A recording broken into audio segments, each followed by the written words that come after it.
السلام علیکم ورحمۃ اللہ وبرکاتہ۔ اعوذ باللہ من الشیطان الرجیم، بسم اللہ الرحمن الرحیم۔ ان اللہ وملائکتہ یصلون علی النبی یا ایھا الذین آمنوا صلوا علیہ وسلموا تسلیما۔ اللہم صلی علی سیدنا محمد وعلی آل سیدنا محمد وبارک وسلم۔ اللہم صلی علی سیدنا محمد وعلی آل سیدنا محمد وبارک وسلم۔ اللہم صلی علی سیدنا محمد وعلی آل سیدنا محمد وبارک وسلم۔ اللہ تعالیٰ کا بے انتہا فضل و کرم ہے جو ہمیں اس نے نبی کریم صلی اللہ علیہ وسلم کی امت میں پیدا فرمایا ہے اور پیدا ہونے کا فخر عطا فرمایا ہے۔ الحمدللہ یہ فخر اشی انبیاء نکلا۔ مزید برائے کرم ہوا ہے کہ اللہ تعالیٰ نے ہمیں قرآن جیسی نعمت سے وابستہ فرمایا ہے، اولیاء اللہ کے دامن سے وابستہ فرمایا ہے اور تجدید ایمان کے لیے ہمیں یہاں جمع فرمایا ہے۔ لا الہ الا اللہ محمد رسول اللہ صلی اللہ علیہ وسلم۔ تو ہمیں لا سے مخلوق کی الوہیت کی نفی کرنا ہے، مخلوق کی حاجت روائی پن کی نفی کرنا ہے، اور الہ سے اللہ تعالیٰ کی ربوبیت پن کی، الوہیت پن کی اور حاجت روائی پن کی اس بات کرنا ہے۔ یہی سمجھ رہے ہوں توحید سیریز میں۔ عالم ارواح کے 3 مخلوق ہے: عشق، روح، خیال۔ تو لاسٹ توحید سیریز لیکچر میں ہم عشق اور خیال کو سمجھ لیے ہیں کہ اولیاء اللہ اس کا ٹکاؤ یہ عشق، روح، خیال عالم ارواح کی مخلوق ہے جو یہاں پر آ گئی ہے۔ تو اولیاء اللہ فرماتے ہیں، اس کا ٹکاؤ بتاتے ہیں کہ حقیقت میں تو ہوتی ہے لیکن مشاہدے میں نہیں ہوتی ہے، یعنی حقیقت میں تو ہوتی ہے لیکن دکھائی نہیں دیتی۔ محبت مخلوق ہے، ہمیں اس کا بھی انکار کرنا ہے، اور جو محبت اللہ کے لیے ہے وہ توحید ہے، اور جو محبت رسول اللہ صلی اللہ علیہ وسلم کے لیے ہے وہ بھی توحید ہے۔ اور جو ہم خیال سے شرک کر رہے ہیں، خیال سے معبود بنا لیے، مال کو بنا لیے معبود، اپنے کام کو معبود بنا لیے، یا ان کو جو بھی ہو، جس کا بھی خیال سے ہم جو معبود بنا لیے، خیال سے شرک کر رہے ہیں، تو یہ خیال بھی مخلوق ہے، اس کا بھی ہمیں پرماننٹ انکار کرنا ہے۔ اب عشق ہو گیا، خیال ہو گیا، اب ہم روح کی حقیقت کو سمجھتے ہیں کہ روح بھی مخلوق ہے، لوگوں نے اسے بھی معبود بنا لیے۔ روح کی مطلب کہ روح کی پرستش کرنا، بد روح کی مطلب مرنے کے بعد روحوں کو واپس بلانا، تو یہ مطلب نعوذ باللہ یہ غلط ہے، اور روح مخلوق ہے جسے لوگوں نے معبود بنا لیا، تو ہمیں اس کا بھی انکار کرنا ہے۔ حدیث میں آتا ہے روح کہاں جاتی ہے؟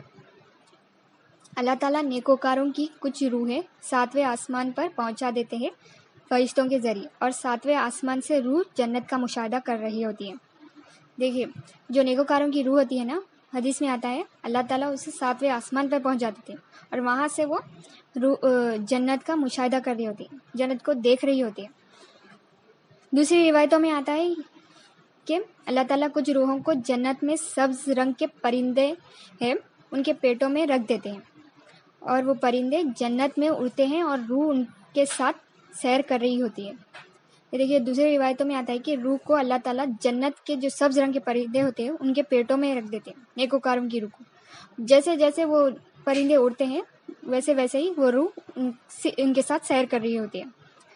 اور ایک دوسری روایت میں آتا ہے کہ اللہ تعالیٰ نیکوکاروں کے روحوں کو اللہ تعالیٰ زمزم کے کنویں میں رکھتے ہیں، اور کچھ روحیں ان کے خبر کے پاس ہی ہوتی ہے نیکوکاروں کی، اور جو کافر، مشرک اور منافقین کی روح ہوتی ہے وہ ساتوں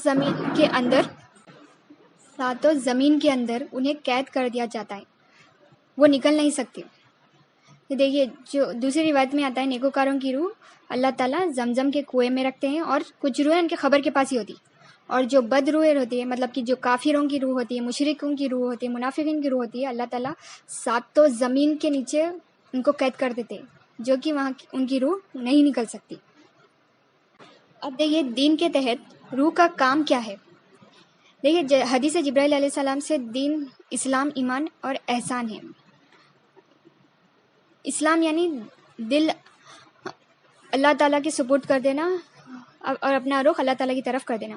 ایمان یعنی اللہ تعالیٰ پر ایمان لانا، اللہ تعالیٰ کے نبیوں پر ایمان لانا، اور اللہ تعالیٰ کی کتابوں پر ایمان لانا، اللہ تعالیٰ کے فرشتوں پر ایمان لانا، اور قیامت کے دن پر ایمان لانا، اور اچھی اور بری تقدیر پر ایمان لانا، یہ ایمان ہے۔ اور احسان یعنی مشاہدہ یا مراقبہ، نماز ایسی پڑھو کہ گویا کہ ہم اللہ تعالیٰ کو دیکھ رہے ہیں۔ اگر یہ نہیں کر سکتے تو یہ یقین رکھو کہ اللہ تعالیٰ ہمیں دیکھ رہے ہیں۔ تو اسلام کا تعلق جسم سے ہے، اور ایمان کا تعلق قلب سے ہے، احسان کا تعلق روح سے ہے۔ تو بولنا یہ ہے کہ احسان یعنی مشاہدہ یا مراقبہ، دیکھنا یا دکھنا۔ روح کا کام ہے مشاہدہ کرنا، پہلا کام، اور دوسرا کام یہ ہے عشق اور محبت۔ تو ایمان کا تعلق دل سے ہے، تو پہلے ہمیں اپنے قلب میں، ہمارے اندر ایمان لانا ہے، تو روح مشاہدہ کر پائے گی۔ دل اور روح کا کمبینیشن بہت فاسٹ ہے، مطلب دل اور روح کا بہت ہی زیادہ مضبوط کنیکشن ہے۔ دل اگر پاک صاف رہے گا تو روح نہ مشاہدہ کر پائے گی۔ دل کے اندر ایمان آئے گا تو روح مشاہدہ کر پائے گی، روح دیکھے گی۔ کیا دیکھے گی؟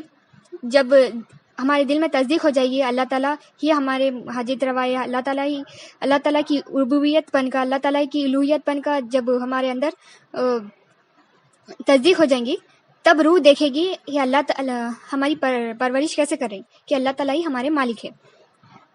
اب دیکھیے ایک مثال رکھتی ہے آپ سب کے سامنے۔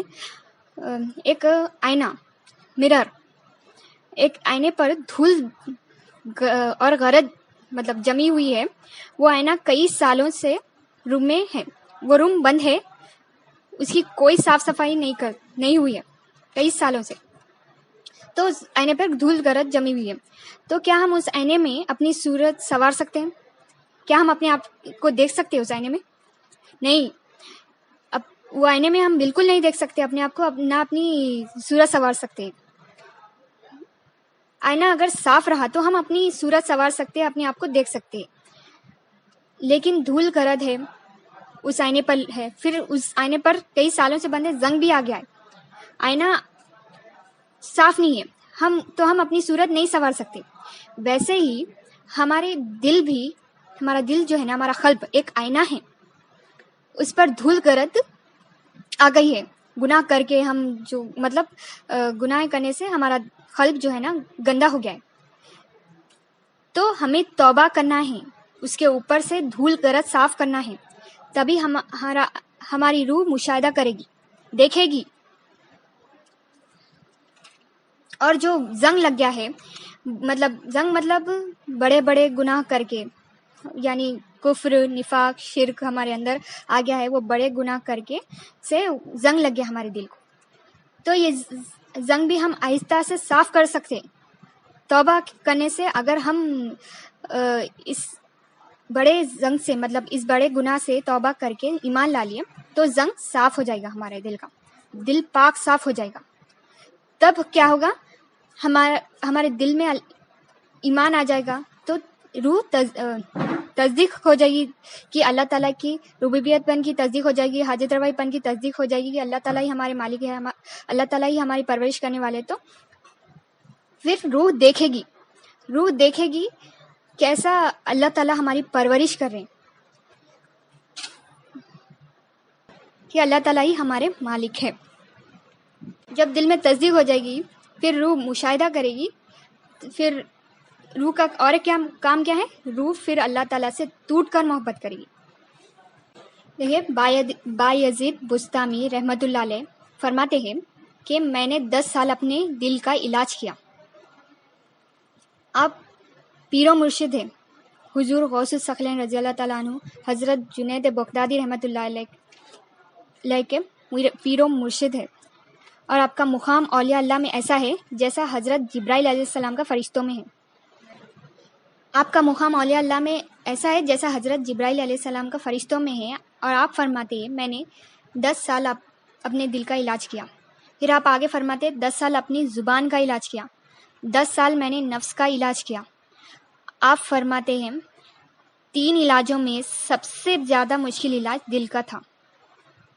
دیکھیے بایزید بستامی رحمۃ اللہ علیہ پائے کے بزرگ، آپ کا مقام اولیاء اللہ میں ایسا ہے جیسے حضرت جبرائیل علیہ السلام کا. آپ فرماتے ہیں 10 سال آپ نے دل کا علاج کیا، زبان کا علاج کیا، نفس کا علاج کیا، اور سب سے مشکل علاج دل کا تھا.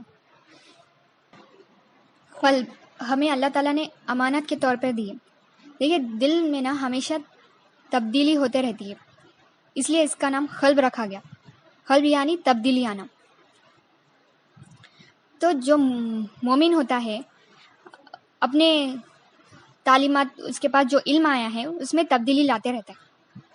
اور جو جیسا کہ اب کافر ہوتا ہے وہ اپنے کاموں میں جو کام کرتا ہے وہ غلط، اس میں تبدیلی لاتا ہے. اس لیے نا کہتے ہیں کہ دل میں ہمیشہ تبدیلی ہوتے رہتی ہے. تو پہلے ہمیں ایمان لانا ہے، دل میں تصدیق کرنا ہے لا الہ الا اللہ محمد رسول اللہ صلی اللہ علیہ وسلم. پھر روح مشاہدہ کرے گی اور پھر روح ٹوٹ کر اللہ تعالیٰ سے محبت کرے گی. پھر دیکھیے روح کا عمل کرنا، اور ایسا ہے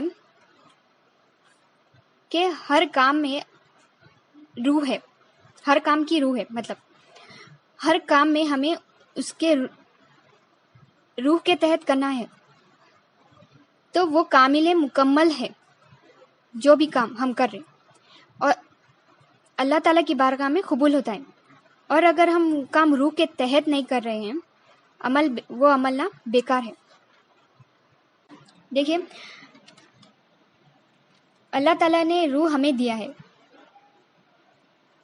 اگر وہ الگ ہو جائے جسم سے تو جسم بیکار ہو جاتا ہے. تو ویسے ہی ہر کام کی روح ہے.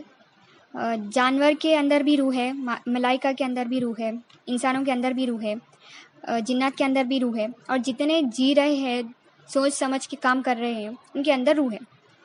تو ہر کام کی نا مطلب ایک روح ہے. جیسے انسان کے اندر روح ہے تو وہ کام کر سکے گا، اگر روح نکل جائے گی تو وہ بے جان ہو جائے گا. ویسے ہی ہر کام کی روح ہے، اگر وہ روح نہیں ہوئے تو وہ کام بھی بے جان ہو جائے گا. نبی کریم صلی اللہ علیہ وسلم سے سوال کیا گیا روح کیا ہے، تو اللہ تعالیٰ وہی نازل فرمائے. دیکھیے سورہ بنی اسرائیل آیت 85، بسم اللہ الرحمن الرحیم ترجمہ. اور اے پیغمبر، یہ لوگ تم سے روح کے بارے میں دریافت کرتے ہیں تو تم کہہ دو روح میرے پروردگار کے حکم سے ہے، اور تم کو کچھ علم دیا گیا ہے اور وہ بہت تھوڑا ہے. دیکھیے نبی کریم صلی اللہ علیہ وسلم سے اللہ تعالیٰ ارشاد فرماتے ہیں، کہتے ہیں کہ یہ لوگ آپ سے پوچھیں گے روح کے بارے میں، دریافت کریں گے، تو آپ ان سے کہہ دو یہ لوگوں کو روح میرے پروردگار کے حکم سے، مطلب یہ روح نا اللہ تعالیٰ کے حکم سے ہے، اور یہ جو ان لوگوں کو علم دیا گیا ہے وہ بہت ہی تھوڑا ہے. بس ہے وہی علم، حد سے آگے نہیں بڑھنا ہے اللہ تعالیٰ کی فرمانی سے. تو دیکھیے روح کیا ہے، اللہ کے حکم سے ہے. تو ویسے ہی ہر کام کی روح ہے، اور روح اللہ کے حکم سے ہے. اللہ کا حکم یعنی اللہ کی مرضی. تو ہمیں چاہیے کہ ہم ہر کام اس کے جو اللہ تعالیٰ کے حکم ہے اسے پورا کریں، اور وہ کام حکم کا روح ہے، اور وہ حکم مطلب کہ وہ کام ہم روح کے تحت کریں. اگر ہم روح کے بغیر کریں گے تو وہ بیکار ہے. جیسے کہ اب ہم لا الہ الا اللہ محمد رسول اللہ صلی اللہ علیہ وسلم سمجھ رہے ہیں کہ اس کی روح کیا ہے، لا سے اقرار کرنا ہے، انکار کرنا ہے، مخلوق کی الوہیت پن کا، حاجت روائی پن کا انکار کر کے الہ سے اقرار کرنا ہے، اللہ تعالیٰ کی ربوبیت پن کا، الوہیت پن کا اور حاجت روائی پن کا اقرار کرنا ہے. اور ویسے ہی ہم نماز پڑھیں، اور نماز کی روح کیا ہے، اللہ سے ملاقات کرنا. تو ہر کام ہمیں یہ حکم دیا جا رہا ہے، اللہ تعالیٰ ہمیں یہ حکم دے رہے کہ ہر کام اس کے روح کے تحت کرو، تبھی کامل مکمل ہے. حدیث میں آتا ہے نبی کریم صلی اللہ علیہ وسلم ارشاد فرماتے ہیں کہ اللہ تعالیٰ تمہارے صورتوں کو نہیں دیکھتے، اللہ تعالیٰ تمہارے چمڑوں کو نہیں دیکھتے، اللہ تعالیٰ تمہارے دلوں کو دیکھتے ہیں. یہ دیکھیے نبی کریم صلی اللہ علیہ وسلم کا ارشاد مبارک ہے کہ اللہ تعالیٰ ہمارے صورتوں کو نہیں دیکھتے، ہمارے کپڑوں کو نہیں، ہمارے چمڑوں کو نہیں دیکھتے، مطلب اللہ تعالیٰ دیکھتے ہیں تو دل کو دیکھتے ہیں. اور تو ہمیں چاہیے کہ ہم ہمارا دل پاک صاف رکھیں، حسد نہ رکھیں، گندگی نہ رکھیں، اسے پاک صاف کریں. اور اس پاک صاف کرنے کے لیے پانی ہے، وہ ہے علم لا الہ الا اللہ. عیسیٰ علیہ السلام سے اللہ تعالیٰ وہی فرماتے ہیں، جب میں اپنے بندے کے دل پر دیکھتا ہوں اور اس کے دل میں دنیا اور آخرت کی محبت نہیں پاتا، میں ایسے بندے کے دل میں اپنی محبت بھر دیتا ہوں اور میں اسے اپنی پناہ میں لے لیتا ہوں. سبحان اللہ. عیسیٰ علیہ السلام سے اللہ تعالیٰ مخاطب ہو کے فرماتے ہیں، جب میں بندے کے دل میں، جب اللہ تعالیٰ کوئی بندے کے دل پر دیکھتے ہیں تو اس کے دل میں اگر دنیا اور آخرت کی محبت نہیں پاتے تو اللہ تعالیٰ ایسے بندوں کے دل میں ان کی محبت بھر دیتے ہیں اور اپنی پناہ میں لے لیتے ہیں اللہ تعالیٰ. اب دیکھیے اس کو سمجھنے کے لیے، حضرت رابعہ بصری رحمۃ اللہ علیہ، آپ کو بخار ہوا، اب آپ سے لوگ ملاقات کے لیے آ رہے ہیں جا رہے علاج کے لیے، کئی دن ہو گئے لیکن آپ کا بخار کم نہیں ہوا. امام حسن بصری رحمۃ اللہ علیہ کو پتہ چلا کہ آپ کو، مطلب کہ حضرت رابعہ بصری رحمۃ اللہ علیہ کو بخار ہے، کافی دنوں سے بیمار ہے آپ، کئی لوگ مل رہے ہیں، آ رہے ہیں، علاج کر رہے ہیں، جا رہے ہیں، لیکن آپ کی طبیعت پھر بھی نہیں سدھر رہی ہے، نہیں ٹھیک ہو رہی ہے. تو پھر امام حسن بصری رحمۃ اللہ علیہ آپ سے ملاقات کے لیے آئے، پردے میں بات ہو رہی ہے آپ دونوں کی. امام حسن بصری رحمۃ اللہ علیہ پوچھے کہ بتائیے رابعہ بصری رحمۃ اللہ علیہ، آپ کو بخار کیسے آیا، کیا مسئلہ ہے؟ پھر آپ نے بتایا، امام حسن بصری رحمۃ اللہ علیہ، کہ آپ نے بتایا، لیکن امام حسن بصری رحمۃ اللہ علیہ پوچھے اصل بات بتائیے کہ کیوں آپ کو بخار آیا. پھر رابعہ بصری رحمۃ اللہ علیہ بتائے امام حسن بصری رحمۃ اللہ علیہ کو کہ میں بخار آنے سے پہلے قرآن کی تلاوت کر رہی تھی، اس میں جنت کا ذکر آیا، اور جیسے ذکر آیا میں سوچنے لگ گئی کہ جنت میں نہریں کیسی ہوں گی، اس کی ہوا کیسی ہوگی، اس کے درخت کیسے ہوں گے. میں یہ سوچ کر خوش ہو رہی تھی کہ جیسے ہی میں خوش ہوئی، ایک آواز آئی، اے رابعہ، محبت کا دعویٰ تو ہم سے ہے اور جنت کا شوق میں لگی ہو آپ. اس آواز کا خوف آپ کے دل میں چھا گیا، آپ کو بخار آ گیا. تو آپ نے یہ ساری بات امام حسن بصری رحمۃ اللہ علیہ کو بتائی. تو بات یہ سمجھ میں آئی کہ ہمیں جنت کا شوق بھی نہیں رکھنا ہے. ہم اللہ تعالیٰ کی عبادت کر رہے ہیں تو ہمیں صاف نیت سے کرنا ہے کہ اللہ تعالیٰ کو ہم راضی کرنا ہے، ہمیں راضی کرنا ہے، اس نیت سے کریں، نہ کہ جنت کے شوق میں، نہ کہ اپنے دنیاوی کاموں کی وجہ سے اللہ تعالیٰ کی عبادت کریں. تو ہمیں پہلے لا الہ الا اللہ محمد رسول اللہ صلی اللہ علیہ وسلم کی تصدیق کرنا ہے ہمارے دل میں کہ اللہ تعالیٰ ہی ہمارے مالک ہے، اللہ تعالیٰ ہی ہمارے حاجتوں کو پوری کرنے والے ہیں، اللہ تعالیٰ ہی ہمارے پرورش کرنے والے ہیں. جب یہ تصدیق ہو جائے گی تو روح دیکھے گی، مشاہدہ کر پائے گی کہ اللہ تعالیٰ ہماری کیسی پرورش کر رہے ہیں، کن کن چیزوں سے ہماری پرورش کر رہے ہیں، دیکھے گی. پھر اللہ تعالیٰ سے ٹوٹ کر محبت کرے گی روح. اگر دل پاک صاف ہوگا تبھی ہماری روح مشاہدہ کر پائے گی.